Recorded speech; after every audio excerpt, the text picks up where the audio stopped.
ফিরে এলো নিম্নচাপের আশঙ্কা। দক্ষিণবঙ্গের আবহাওয়ায় নতুন করে ভাঁজ। আলিপুর আবহাওয়া দপ্তর জানাচ্ছে আগামী 24শে জুলাই তৈরি হতে পারে এই নিম্নচাপ। তবে তার প্রভাব পড়বে 23শে জুলাই থেকেই। দক্ষিণবঙ্গের বিভিন্ন জেলায় ঝড় বৃষ্টি আবার বাড়বে। হাওয়া অফিসের পূর্বাভাস বলছে শনিবার থেকে দক্ষিণ 24 পরগনা, পূর্ব ও পশ্চিম মেদিনীপুর, ঝাড়গ্রাম, বাঁকুড়া, পুরুলিয়া ও পশ্চিম বর্ধমানে ঝোড়ো হাওয়ার সঙ্গে হালকা থেকে মাঝারি বৃষ্টি হতে পারে। জারি হয়েছে হলুদ সতর্কতা।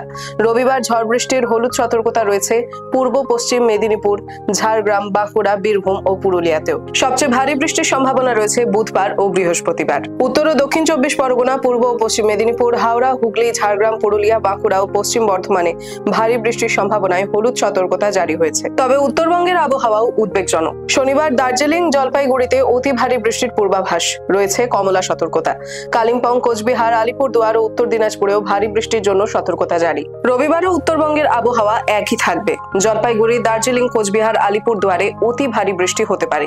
সোমবার পর্যন্ত আবহাওয়ার এই দুর্যোগের সম্ভাবনা থাকছে। তো ওয়াল ব্যুরো।